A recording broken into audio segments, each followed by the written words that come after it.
حقوق العباد قرآن کی روشنی میں قرآن حقوق العباد پر بہت زور دیتا ہے۔ اگر ہم قرآن میں غور و فکر کریں تو پورا قرآن حقوق العباد سے بھرا پڑا ہے۔ حقوق اللہ یعنی عبادات میں کمی بیشی پر معافی ہو سکتی ہے، لیکن حقوق العباد پر سختی سے پوچھ ہوگی۔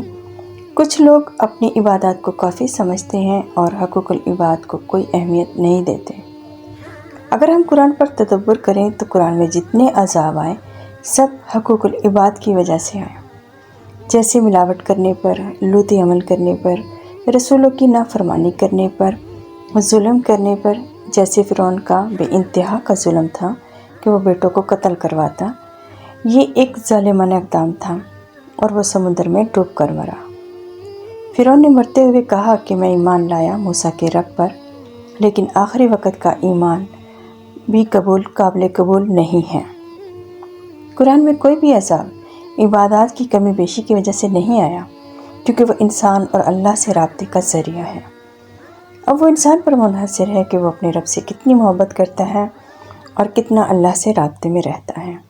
یہ تو ہر انسان کا اللہ سے تعلق ہے اور عبادات صرف انسان اور اللہ کے تعلق پر مبنی ہے۔ لیکن دنیا میں رہتے ہوئے اللہ کی مخلوق کا خیال نہ رکھنا اور اپنی عبادات تک محدود رہنا، یہ ایک خود غرضی کا رویہ ہے۔ تو ہمیں اللہ کی فرمانبرداری کے ساتھ ساتھ اللہ کی مخلوق کا خیال رکھنا اپنی ذمہ داری سمجھنا ہے، اور قرآن کو سمجھنے کی قرآن میں بار بار تاکید ہے۔ تو آج سے ہم قرآن کو سمجھیں گے اور اس پر عمل کریں گے تاکہ ہم کامیاب ہو سکیں انشاءاللہ۔